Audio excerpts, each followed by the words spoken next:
Assalamualaikum warahmatullahi wabarakatuh. Perkenalkan, saya Wahyuni dengan NIM 14120250097. Dengan hormat, dosen pengampu Dr. Kasma F. Amin, SSMPD.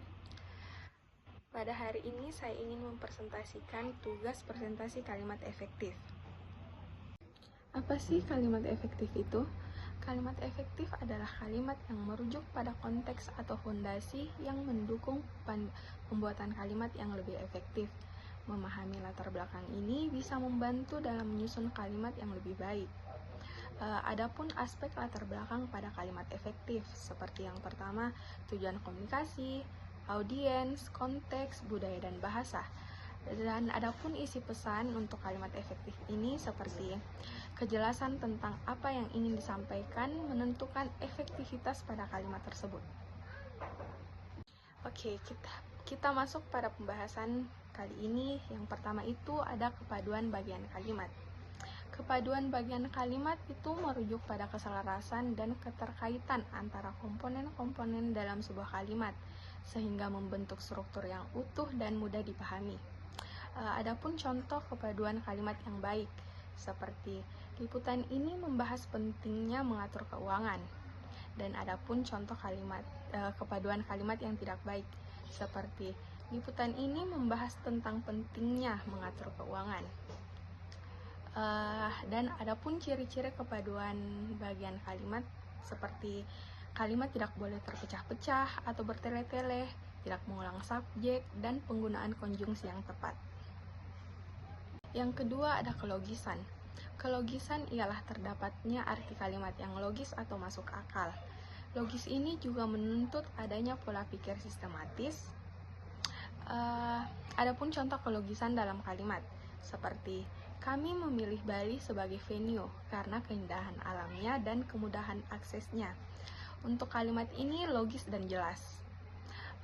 Dan yang kedua ada contoh ketidaklogisan dalam kalimat, seperti pernikahan kami sangat sederhana tapi dengan dekorasi yang sangat mewah. Untuk kalimat ini ada kata sederhana dan mewah, itu mungkin sangat bertentangan. Yang ketiga ada pemusatan perhatian.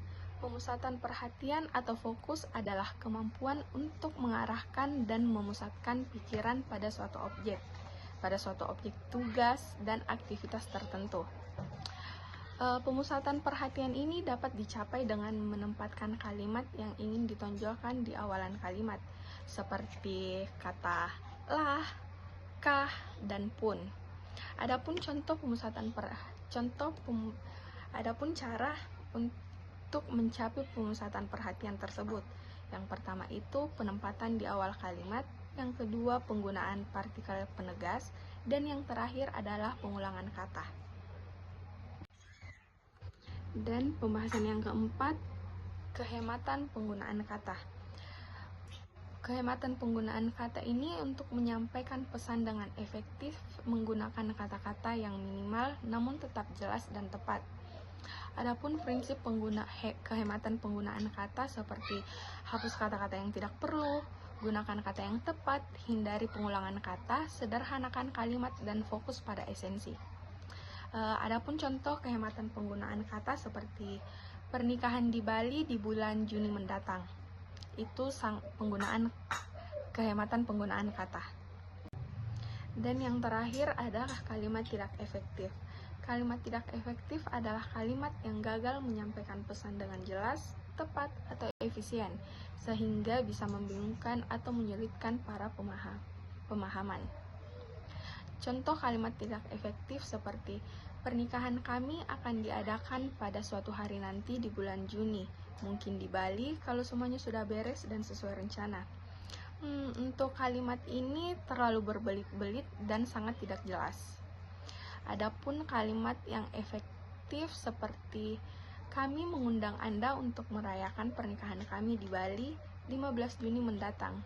Untuk kalimat ini terstruktur, jelas, dan tidak berbelit-belit dan sangat mudah dipahami.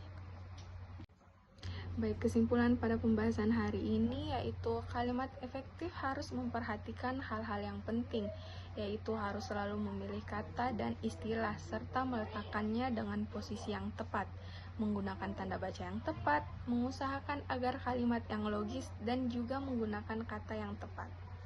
Baik, adapun saran dari saya untuk tugas ini, di era sekarang ini keterampilan berbahasa Indonesia bagi peserta didik tingkat SD ataupun MI sangatlah penting karena dapat menjadikan pembuka